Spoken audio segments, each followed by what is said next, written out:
LT grade biology classes की series में आज का टॉपिक है प्लांट फिजियोलॉजी अर्थात पादप शरीर क्रिया विज्ञान। तो इस टॉपिक पर आधारित इंपॉर्टेंट क्वेश्चन लेकर के आए हैं। चलिए शुरू करते हैं।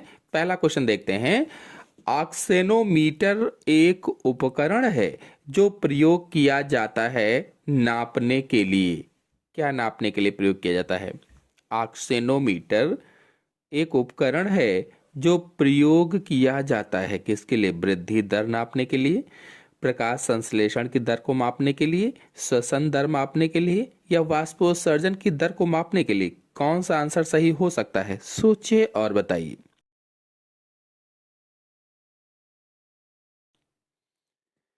आंसर सही होगा इसमें से पहला, वृद्धि दर को मापने के लिए। और इसमें से जो वाष्पोत्सर्जन की दर है ये पोटोमीटर के द्वारा मापी जाती है। पोटोमीटर के द्वारा वाष्पोत्सर्जन की दर को मापते हैं। और जो श्वसन की दर है ये श्वसन मापी या रेस्पायरोमीटर के द्वारा मापी जाती है। अगर आप लोगों ने अभी तक वीडियो को लाइक ना किया हो तो लाइक जरूर कर दीजिए और अपने सभी दोस्तों में जल्दी से शेयर कर दीजिए ताकि ज़्यादा से ज़्यादा लोग जुड़ सकें। फिर अगला क्वेश्चन है, निम्न में से कौन फलों को कृत्रिम रूप से पकाने में काम आता है? यानी फलों को कृत्रिम रूप से पकाने के काम कौन सा इसमें से आता है? सोचिए और बताइए कि कौन सा आंसर सही हो सकता है।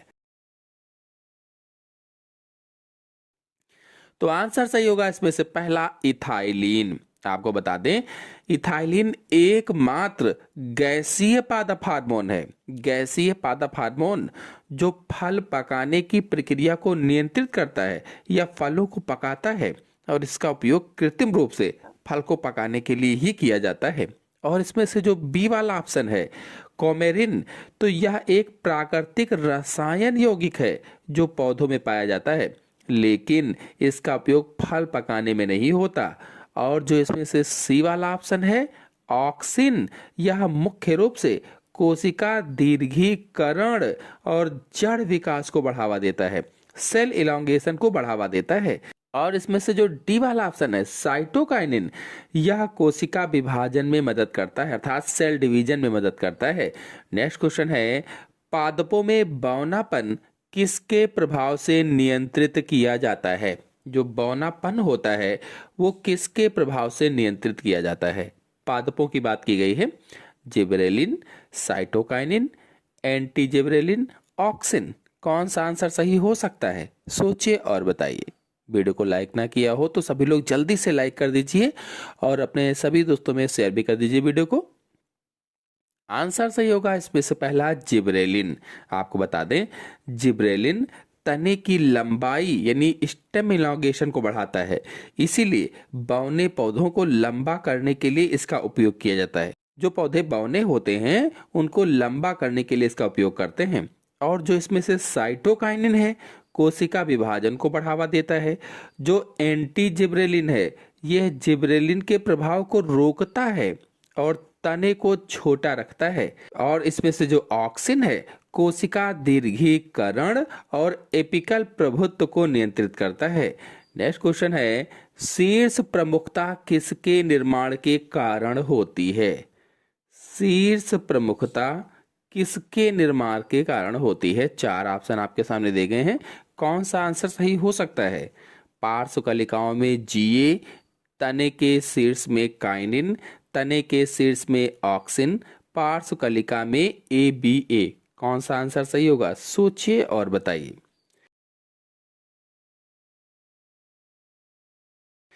तो इसमें आंसर सही होगा सी, तने के शीर्ष में ऑक्सिन। आपको बता दें कि शीर्ष प्रमुखता वह घटना है जिसमें पौधे का मुख्य तना तेजी से बढ़ता है और पार्श्व कलिकाओं की वृद्धि को रोकता है। यह तने के शीर्ष पर बने ऑक्सीजन के उच्च सांद्रण के कारण होता है। और इसमें से जो पार्श्व कलिकाओं में GA है, तो जिब्रेलिन तने की लंबाई बढ़ाता है। जो जिब्रेलिन है ये तने की लंबाई बढ़ाता है, लेकिन शीर्ष प्रमुखता का कारण नहीं है। और इसमें से जो तने के शीर्ष में काइनिन है, तो साइटोकाइनिन पार्श्व कलिकाओं की वृद्धि को बढ़ावा देकर शीर्ष प्रमुखता को कम करने में मदद करता है। और जो इसमें से पार्श्व कलिका में ABA है, ABA यानी एब्सिसिक एसिड है, तो एब्सिसिक एसिड वृद्धि को रोकता है, लेकिन यह शीर्ष प्रमुखता का प्राथमिक कारण नहीं होता है। तो इसीलिए इसमें आंसर से होगा सी, तने के शीर्ष में ऑक्सिन। नेक्स्ट क्वेश्चन है, प्रतिकूल वातावरणीय दशाओं में पादपों में प्रतिबल हार्मोन विकसित होता है। कौन सा आंसर सही हो सकता है? प्रतिकूल वातावरणीय दशाएं हैं तो इसमें पादपों में प्रतिबल हार्मोन विकसित होता है।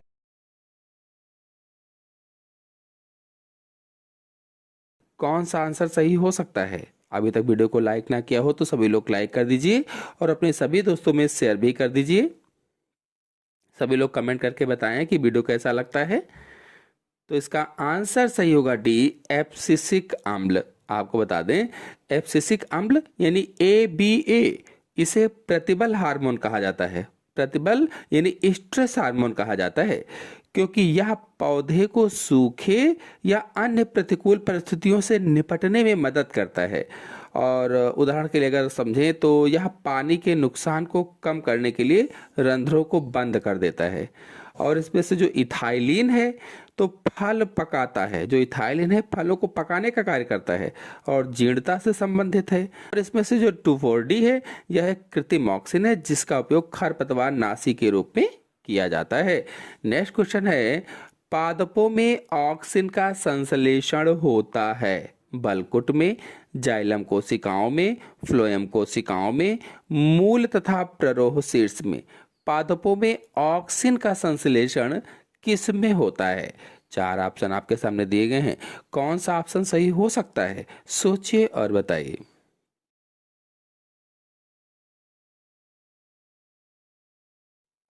आंसर सही होगा इसमें से डी, मूल तथा प्ररोह शीर्ष में। आपको बता दें, ऑक्सिन मुख्य रूप से बढ़ते हुए शीर्षों जैसे कि प्ररोह है, शीर्ष है और मूल शीर्ष में संश्लेषित होता है या बनता है। और इसमें से जो बलकुट है, जाइलम कोशिकाएं हैं, फ्लोएम है, ये जो 3 ऑप्शन हैं, बलकुट, जाइलम कोशिकाएं और फ्लोएम, तो ये संरचनाएं जो होती हैं परिवहन और भंडारण का कार्य करती हैं। परिवहन और भंडारण का, ये ऑक्सिन के संश्लेषण के मुख्य स्थल नहीं होते हैं। इसीलिए इसमें आंसर सही होगा डी, मूल तथा प्ररोह शीर्ष में। नेक्स्ट क्वेश्चन है, रंध्रों के बंद होने की क्रिया घटित होती है।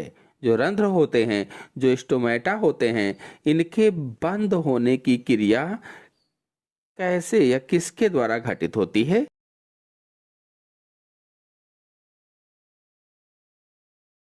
चार ऑप्शन आपके सामने दिए गए हैं। कौन सा ऑप्शन सही हो सकता है?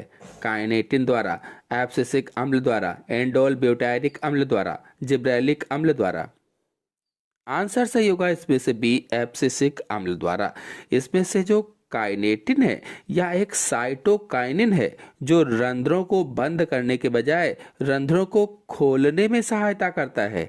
और इसमें से जो इंडोल ब्यूटायरिक अम्ल है यानी IBA है, यह एक प्रकार का ऑक्सिन है जिसका उपयोग जड़ें विकसित करने के लिए किया जाता है। और इसमें से जो डी वाला ऑप्शन है जिब्रेलिक अम्ल द्वारा, तो यह तने की लंबाई को बढ़ाता है और रंध्रों के बंद होने में इसकी सीधी भूमिका नहीं होती है। फिर नेक्स्ट क्वेश्चन है, जिब्रेलिन सर्वप्रथम खोजे गए। जो जिब्रेलिन हैं सबसे पहले किस में खोजे गए थे? कवक में, शैवाल में, जीवाणु में, विषाणु में। कौन सा आंसर सही हो सकता है? सोचिए और बताइए। Fungi, algae, bacteria and virus, किसमें?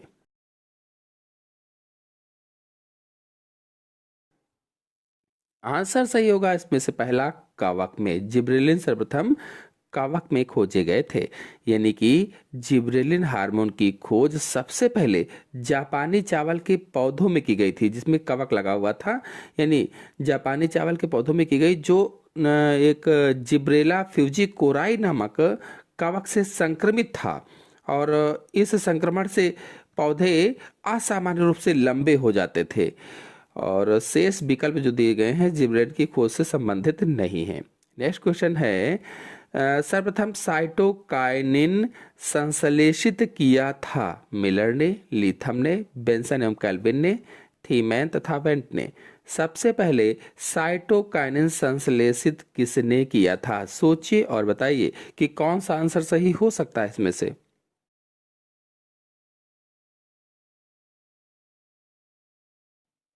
आंसर सही होगा इसमें से पहला, मिलर ने किया था। स्कूग और उनके सहयोगियों ने, जिनमें मिलर भी शामिल थे, ईस्ट डीएनए से एक साइटोकाइनिन जैसी सक्रिय सामग्री को अलग किया और इसे काइनेटिन नाम दिया था, जो पहला खोजा गया साइटोकाइनिन था। और इसमें से जो थीमेन तथा वेंट हैं, ये ऑक्सिन की खोज और पृथक्करण से जुड़े हुए हैं। और इसमें से जो बेंसन तथा कैल्विन हैं, ये प्रकाश संश्लेषण में कैल्विन चक्र की खोज से जुड़े हैं। फिर नेक्स्ट क्वेश्चन है, निम्नलिखित में से कौन सा हार्मोन जड़ विभेदन में प्रमुख भूमिका अदा करता है? इनमें से कौन सा ऐसा हार्मोन है जो जड़ विभेदन में प्रमुख भूमिका अदा करता है? चार ऑप्शन आपके सामने दिए गए हैं।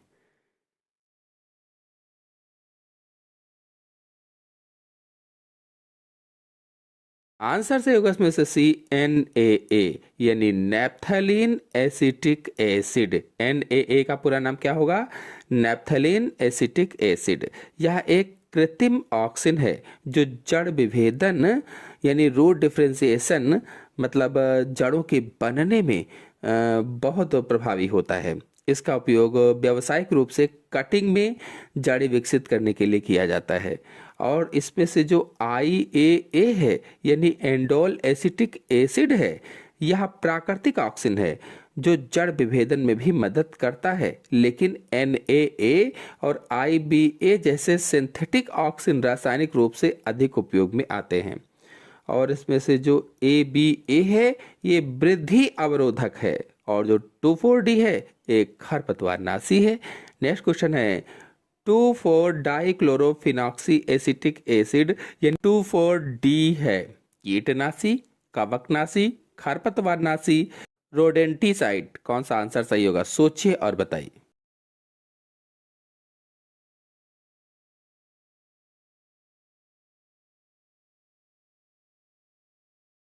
में से सी खरपतवार नाशी होता है। आपको बता दें कि 2,4-D एक कृत्रिम ऑक्सिन है जिसका उपयोग द्विबीजपत्री खरपतवारों को नष्ट करने के लिए किया जाता है, लेकिन यह एक बीजपत्री फसलों को नुकसान नहीं पहुंचाता। नेक्स्ट क्वेश्चन है, निम्नलिखित में से कौन सा गैसीय वृद्धि नियंत्रक है?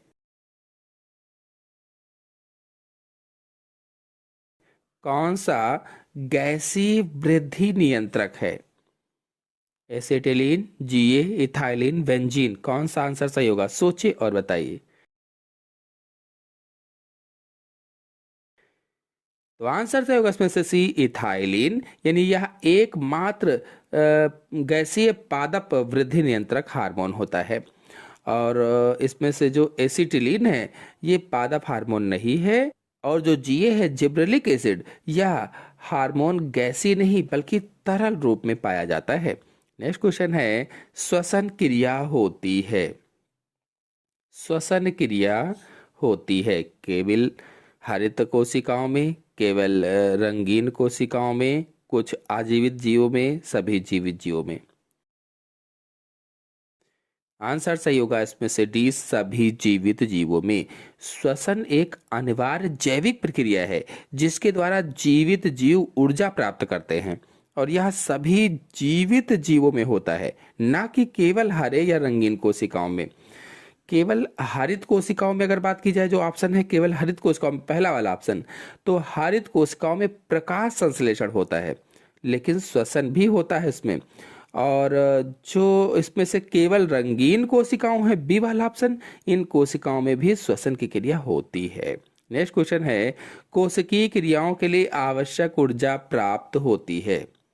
कोशिकीय क्रियाओं के लिए आवश्यक ऊर्जा किससे प्राप्त होती है? DNA से, ATP से, RNA से, NAD से? कौन सा आंसर सही होगा?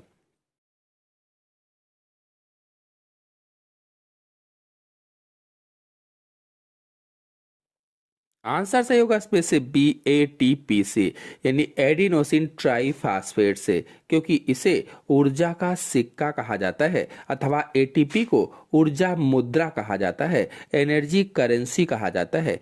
क्यों? तो क्योंकि यह कोशिकीय प्रक्रियाओं के लिए ऊर्जा का सीधा स्रोत है। श्वसन के माध्यम से जो ऊर्जा निकलती है वह एटीपी के रूप में इकट्ठा होती है, जमा होती है। नेक्स्ट क्वेश्चन है, एटीपी का अभिप्राय है, यानी एटीपी का फुल फॉर्म क्या होता है बताना है। चार ऑप्शन आपके सामने दिए गए हैं, कौन सा ऑप्शन सही हो सकता है, सोचिए और बताइए।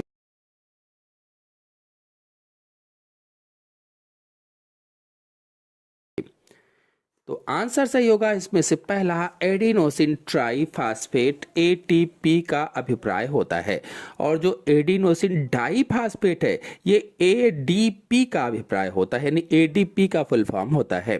नेक्स्ट क्वेश्चन है, श्वसन में विभिन्न अवस्थाएं नियंत्रित रहती हैं। जो श्वसन होता है उसमें विभिन्न अवस्थाएं किसके द्वारा नियंत्रित होती हैं, सोचिए और बताइए।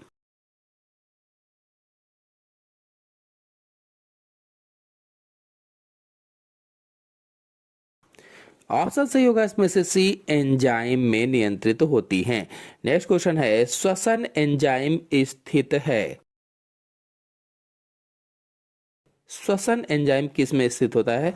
चार ऑप्शन आपके सामने दिए गए हैं, कौन सा आंसर सही हो सकता है? इस क्वेश्चन का आंसर आप लोग बताइएगा कमेंट बॉक्स में कि श्वसन एंजाइम किस में स्थित होते हैं। नेक्स्ट क्वेश्चन है, श्वसन होता है,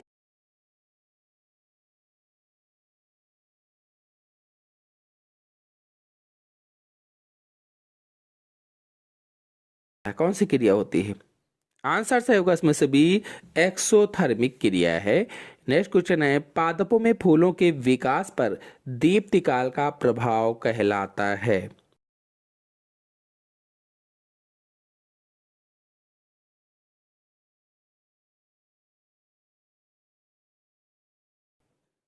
तो दीप्त काल का प्रभाव दीप्त कालिता कहलाता है। नेक्स्ट क्वेश्चन है, निम्न में से किसने दीप्त कालिता का प्रतिपादन किया था?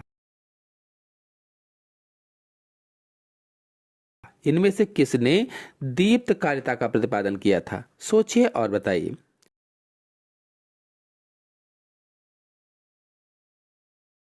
आंसर से होगा पहला, गार्डनर तथा एलार्ड ने किया था।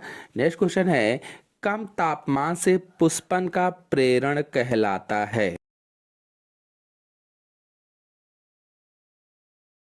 बसंतीकरण, दीप्तकालिता, क्रायोबायोलॉजी, गति, क्या कहलाएगा? कौन सा आंसर सही होगा, सोचिए और बताइए।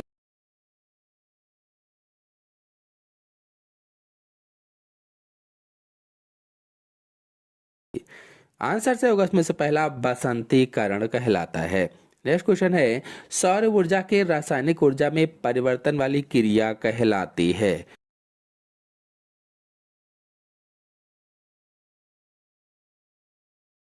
जो सौर ऊर्जा है वो रासायनिक ऊर्जा में बदल जाए, इस क्रिया को क्या कहा जाता है, सोचिए और बताइए।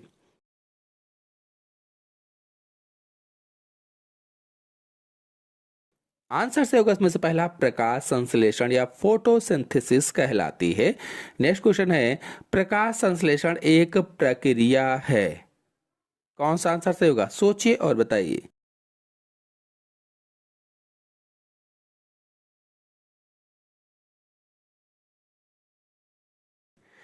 आंसर से होगा इसमें से बी, अपचयित उष्माशोषी एनाबोलिक अभिक्रिया है। नेक्स्ट क्वेश्चन है, विश्व का 85 से 90% प्रकाश संश्लेषण होता है।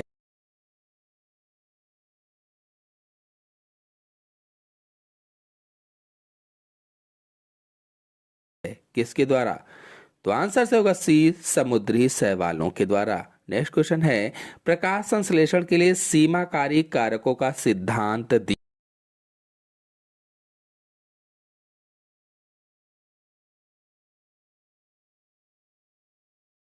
किसने दिया था? ब्लैकमैन ने, हिल ने, रोबेन ने, कैमन ने। आंसर से होगा इसमें से पहला, ब्लैकमैन ने दिया था। नेक्स्ट क्वेश्चन है, हरे पादपों में प्रकाश संश्लेषण के समय निकली ऑक्सीजन का स्रोत है।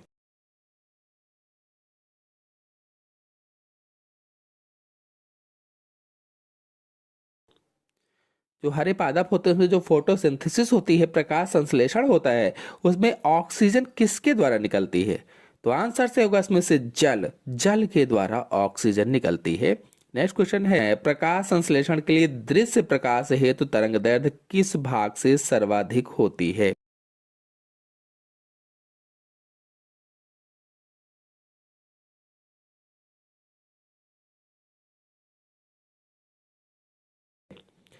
तो आंसर से होगा इसमें से सी, लाल।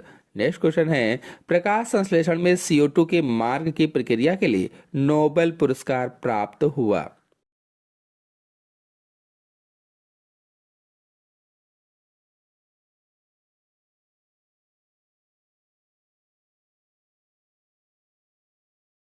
आंसर से होगा इसमें से पहला, केल्विन को। नेक्स्ट क्वेश्चन है, प्रकाश संश्लेषण के लिए कौन सा सीमा कारक नहीं होता है?